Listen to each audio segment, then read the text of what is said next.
আমরা এখন এই যে বৃদ্ধ চাচা দেখতেছেন পিছনে, আমরা একটু বৃদ্ধ চাচার সাথে একটু গল্প করি, দেখে কি অবস্থা। ও কাকা, তখন তো কলা নিয়ে গেলাম, একটু গল্প করবে চাচ্ছি। হ্যাঁ, আপনার বয়স কেমন? এই যাও খাও, দেখো কলাটা শক্ত। দেখো বলেন কত? 70? 70 হয়ে গেছে।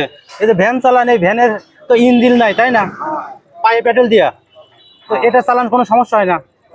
টানি নেওয়া লাগে ও, শরীরে কোনো অসুখ বিসুখ নাই তো না? ইনশাল্লাহ। পুরোপুরি সুস্থ না? পুরোপুরি সুস্থ। ও, এই যে কলা বিক্রি করতেছেন, কলা বিক্রি করে কি হয়? ওই 2-400 হয়, ওই চলে। কেমন কেমন ইনকাম হয়? 2-300 হয়, 200-300 টাকা? 200-300 টাকা দিয়ে চলে আপনার? তোলাই ওই টুকটাক করি। টুকটাক করে চলে। আসলে ভিডিও করার উদ্দেশ্যটা এটাই যে দেখেন, মানুষ যতই বৃদ্ধ হোক, পরিশ্রম করলে মানুষ সবসময় সুস্থ থাকে, আসলে এটাই বোঝানোর চেষ্টা করেছিলাম। আসসালামু আলাইকুম।